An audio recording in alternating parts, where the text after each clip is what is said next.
Hi everyone, my self doctor Saurabh, consultant physician. आज मैं आपसे बातें करने वाला हूं एक बहुत ही इंपॉर्टेंट टॉपिक, जो कि यह एक बहुत ही कॉमन प्रॉब्लम है, बहुत ही कॉमन डिजॉर्डर है। क्या? इरेक्टाइल डिसफंक्शन, जिसे कि आम भाषा में लोग इसे मर्दों में कमजोरी, मर्दों में नपुंसकता, मेल में नपुंसकता कहते हैं। यह एक ऐसा प्रॉब्लम है, एक ऐसा डिजॉर्डर है जो कि लोग बहुत शर्माते हैं, बताने में बहुत ज्यादा शर्माते हैं, अपनी बातों को दूसरे के पास नहीं रख पाते हैं, जिस कारण से उनकी सेक्सुअल लाइफ में बहुत ही प्रॉब्लम होता है, उनके फ्यूचर बहुत अच्छे नहीं रहते हैं। सेक्स आपके हेल्थ के लिए बहुत ही जरूरी है, आपके हेल्दी रहने के लिए बहुत ही जरूरी है, लेकिन आप में डेबिलिटी आ रही है, कमजोरी आ रही है, तो ये परेशानी आपको आगे दोनों पार्टनर में ये परेशानी डेवलप करा सकती है, आपके हेल्थ लाइफ को खराब कर सकती है, आपके रिलेशनशिप को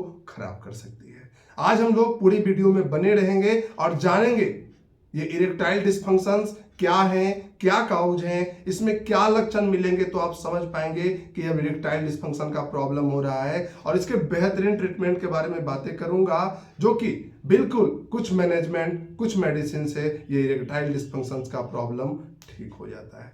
इरेक्टाइल डिसफंक्शन जैसे कि पता है कि इंटरकोर्स की प्रोसेस होने के लिए आपके जेनाइटल ऑर्गन में, आपके प्राइवेट पार्ट में, आपके पेनिस में हार्डनेस आना, तनाव आना, वो टाइट होना बहुत ही जरूरी है। लेकिन अगर आप इच्छा होते हुए भी, डिजायर होते हुए भी उसमें इरेक्शन नहीं आ रहा है, वो लूज हो जा रहा है, तो आपको ये इरेक्टाइल डिसफंक्शंस की प्रॉब्लम की ओर दर्शाती है।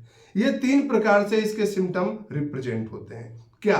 फर्स्ट क्या है कि डॉक्टर साहब फोर प्ले के भी प्रोसेस शुरू होते हैं, अपने पार्टनर के पास भी जाते हैं, फोर प्ले की प्रोसेस होने के साथ भी उनके जेनाइटल ऑर्गन में, उनके पेनिस में कड़ापन नहीं आता है, हार्डनेस नहीं आता है, वो लूज रहता है।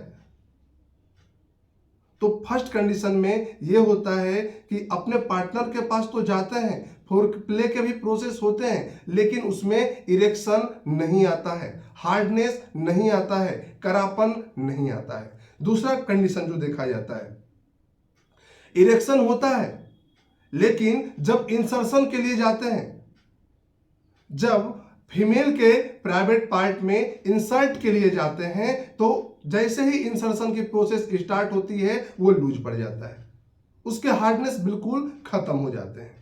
तीसरा क्या होता है कि इंसर्शन होता है, इरेक्शन भी होता है, लेकिन वहां पे कड़ापन आते हैं, टाइटनेस आते हैं आपके पेनिस में, लेकिन जब इंसर्शन की प्रोसेस होते हैं, जब आप वेजाइना में इंसर्ट करते हो, तो कुछ देर के बाद ही वो लूज पड़ जाता है, कुछ देर के बाद ही उसमें करापन खत्म हो जाते हैं, उसमें हार्डनेस खत्म हो जाते हैं। तो ये 3 प्रकार की सिम्टम जनरली डेवलप होता है, जिसमें इरेक्टाइल डिसफंक्शन का प्रॉब्लम होता है। ये बिल्कुल सच बात है, और यही सिम्टम्स डेवलप होता है इरेक्टाइल डिसफंक्शन में। अब बातें करेंगे इसके काउज के बारे में कि ये क्यों डेवलप होता है। इसके जो सबसे बड़े 4 कारण क्या हैं, किस चीज में डिसऑर्डर होता है। फर्स्ट है ब्लड वेसल्स में प्रॉब्लम, दूसरा है हार्मोन्स, तीसरा है नर्व डैमेज, और चौथा है साइकोलॉजिकल। अब हम लोग दर्शाएंगे, पूरी तरह से बातें करेंगे, इस 4 को डिस्क्राइब करेंगे। ब्लड वेसल्स, सबसे पहले देखा जाता है कि सबसे मोस्ट कॉमन काउज होता है डायबिटीज। अगर आपको डायबिटीज की समस्या है, डायबिटीज मेलाइटस की समस्या है, तो उस कंडीशंस में क्या होता है कि आपके ब्लड वेसल्स के जो एंडोथेलियल लेयर होते हैं, सबसे पहले मैं यह बता दूं कि जब आपके प्राइवेट पार्ट में इरेक्शन आता है, जब आपके पेनिस में इरेक्शन आता है, तो उस समय आपके ब्लड वेसल्स, मसल्स जो होता है, रिलैक्स रहते हैं। इरेक्शन के समय ध्यान दीजिएगा इस बात को, यहीं से ठीक होने की प्रोसेस सही होती है। जब आपके प्राइवेट पार्ट में, जब आपके पेनिस में इरेक्शन होता है, उस समय ब्लड वेसल्स रिलैक्स होता है, और जिस समय आपका प्राइवेट पार्ट एक नॉर्मल शेप में होता है, नॉर्मल पोजीशन में होता है, उस समय आपके ब्लड वेसल्स कॉन्ट्रैक्ट रहते हैं। बातें करते हैं इसके काउज में मैं बता रहा था डायबिटीज मेलाइटस। जिनको डायबिटीज मेलाइटस की प्रॉब्लम होती है, डायबिटीज की समस्याएं होती है, आपको पता है कि जैसे आपको इमोशन आते हैं, सेक्स के अबाउट थॉट करते हैं या सेक्सुअल के लिए जाते हैं, तो उस कंडीशंस में आपको मैसेज जाता है ब्रेन को, और ब्रेन क्या करता है, आपके जो ब्लड वेसल्स हैं एंडोथेलियल लेयर से वहां से आपको नाइट्रिक ऑक्साइड प्रोड्यूस कराता है, जो कि आपके ब्लड वेसल्स को रिलैक्स करता है। लेकिन आपके जो डायबिटीज की समस्याएं हैं आपको, तो वो क्या होता है, एंडोथेलियल लेयर खराब हो जाता है, एंडोथेलियल लेयर डैमेज हो जाता है, जिस कारण से अगर वो डैमेज हो जाएगा तो क्या नाइट्रिक ऑक्साइड अच्छे से निकल पाएंगे? क्या जब नाइट्रिक ऑक्साइड अच्छे से नहीं निकल पाएंगे तो उस कंडीशंस में आपके जो ब्लड वेसल्स हैं रिलैक्स नहीं होगा और आप में कमजोरी देखने को मिलेगा, आपके पेनिस इरेक्ट नहीं होंगे और इरेक्टाइल डिस्फंक्शन प्रोड्यूस होगा। दूसरा जो कंडीशन देखने को मिलता है मल्टीपल स्क्लेरोसिस। मल्टीपल स्क्लेरोसिस क्या है? यह एक मल्टीपल स्क्लेरोसिस एक ऐसा प्रॉब्लम है जो कि ऑटो इम्यून है। ऑटो इम्यून, इसमें इम्यून सिस्टम का डिसऑर्डर होता है जो कि नर्व के प्रोटेक्टिव लेयर जो होते हैं उसको डैमेज कर देता है, जो कि ब्रेन और बॉडी का कनेक्शन नहीं रह पाता है। नर्व में जब मजबूती रहेंगे, नर्व में जब कनेक्शन रहेगा तभी तो मैसेज जाएगा ना।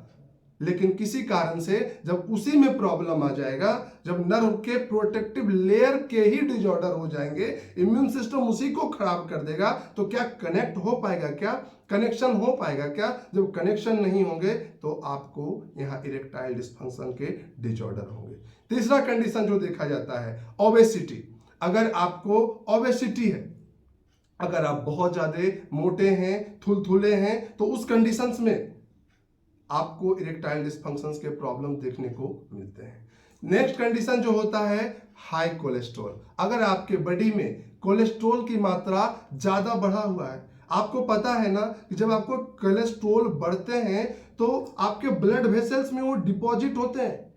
जब वो डिपॉजिट होंगे तो आप समझ सकते हैं कि डायमीटर कम होगा ना ब्लड वेसल्स का। जब ब्लड वेसल्स के डायमीटर कम हो जाएंगे तो क्या वहां पे जिस तरह से प्रॉपर आपके ब्लड का आना जाना हो रहा था वो हो पाएगा? क्या नहीं। जब वहां पे ब्लड का आना जाना, ये पता है ना कि जिस समय मैं बताया आपको कि जिस समय आपको इरेक्शन होते हैं उस समय आपके बहुत ज्यादा ब्लड का फ्लो बहुत ज्यादा होता है उसमें, जिस कारण से आपको इरेक्शन आते हैं। लेकिन जब ब्लड का फ्लो ही नहीं होगा, डायमीटर कम हो जाएगा ब्लड वेसल्स का, तब वहां पे इरेक्शन आएंगे? क्या नहीं। उस समय आपको इरेक्शन देखने को नहीं मिलेगा। एथेरोस्क्लेरोसिस, ब्लड वेसल्स का क्लॉज हो जाना, ब्लड वेसल्स का जाम हो जाना। कैसे? जैसे आपको कोलेस्ट्रॉल का प्रॉब्लम है, कोलेस्ट्रॉल बढ़ रहा है बहुत ज्यादा, तो उस कंडीशंस में आपको ये देखने को, इरेक्टाइल डिस्फंक्शंस देखने को जरूर मिलेगा। एक्सेस अल्कोहल, जो लोग बहुत ज्यादा स्मोकिंग करते हैं, बहुत ज्यादा अल्कोहल इंटेक करते हैं, उनको ये परेशानी बिल्कुल देखने को मिलते हैं। नेक्स्ट होता है पार्किंसन डिजीज। पार्किंसन डिजीज के कंडीशंस में भी आपके नर्व का डिसऑर्डर होता है, जो कि वहां पे आपको अच्छे से उस कंडीशंस में फ्लो नहीं हो पाते हैं, और पार्किंसन के डिजीज के टाइम भी, पार्किंसन डिजीज में भी आपको ये इरेक्टाइल डिस्फंक्शंस के प्रॉब्लम डेवलप होते हैं।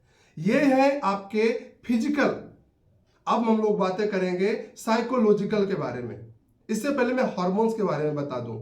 टेस्टोस्टेरोन हार्मोन, जो कि आपके सेक्सुअल के लिए सभी को पता होगा कि मेल के सेक्स के एक्टिवेशन के लिए टेस्टोस्टेरोन हार्मोन का रोल होता है। लेकिन अगर उसी का कमी हो जाएगा तो क्या ये हो पाएगा? क्या नहीं।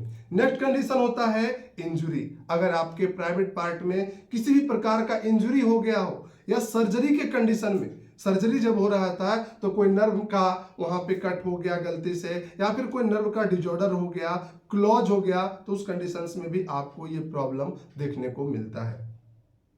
बातें करते हैं साइकोलॉजिकल डिसऑर्डर।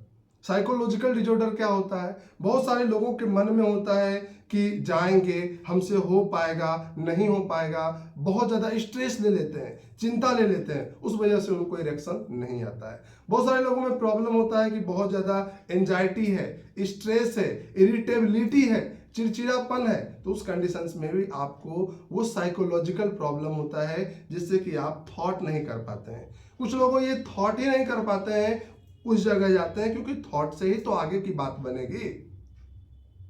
आगे आपको मैसेज जाएंगे ब्रेन में, तब तो वो ब्लड वेसल्स को वहां पे डायलेट करेंगे या कॉन्ट्रैक्ट करेंगे। तो बात यहां है कि अगर आप साइकोलॉजिकल अपसेट रह रहे हैं, स्ट्रेस ज्यादा ले रहे हैं, इरिटेबल हैं, चिंता ज्यादा कर रहे हैं, तो उस कंडीशंस में भी आपके इरेक्टाइल डिस्फंक्शन डेवलप होंगे। ये हो गए आपके काउच। बातें करते हैं इसके ट्रीटमेंट के बारे में कि क्यों ये डेवलप हुआ। कुछ कंडीशंस में देखा जाता है कि प्रोस्टेट का भी प्रॉब्लम है, या फिर आपके जेनिटल ऑर्गन में कोई स्कार है, कोई इन्फेक्शन हो गया है, कोई किडनी का प्रॉब्लम है, किडनी डिजीज है, उसमें भी आपको इरेक्टाइल डिस्फंक्शंस देखने को मिलते हैं। तो ये है इसके काउज और लक्षण। अगर आपको इसके इलाज के अबाउट कुछ भी जानकारी लेनी है, कुछ भी जाननी है, तो आप जरूर कांटेक्ट कर सकते हैं और इसके प्रॉब्लम बिल्कुल ठीक हो जाते हैं। जैसा मैंने बताया कि जितना काउज थे, मैनेजमेंट की बातें क्या होगी कि मैनेजमेंट कैसे होंगे। अगर आपको डायबिटीज की समस्या है तो डायबिटीज की ट्रीटमेंट होनी जरूरी है ना। आपके ब्लड में ग्लूकोज की मात्रा एक नियंत्रण जो है वो रहना चाहिए ना, तभी तो आएगा एक सही सेक्सुअल लाइफ आप जी पाएंगे, तभी तो आपका ब्लड फ्लो होगा, तभी तो इरेक्शन आ पाएगा।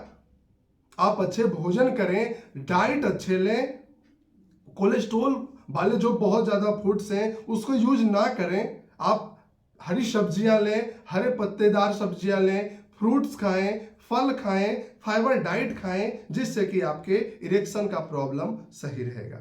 बाकी की वीडियो में मैं आगे आपको बताऊंगा अच्छे से कि इसमें आपको क्या मैनेजमेंट करने चाहिए और इसके बेहतरीन ट्रीटमेंट और क्या है।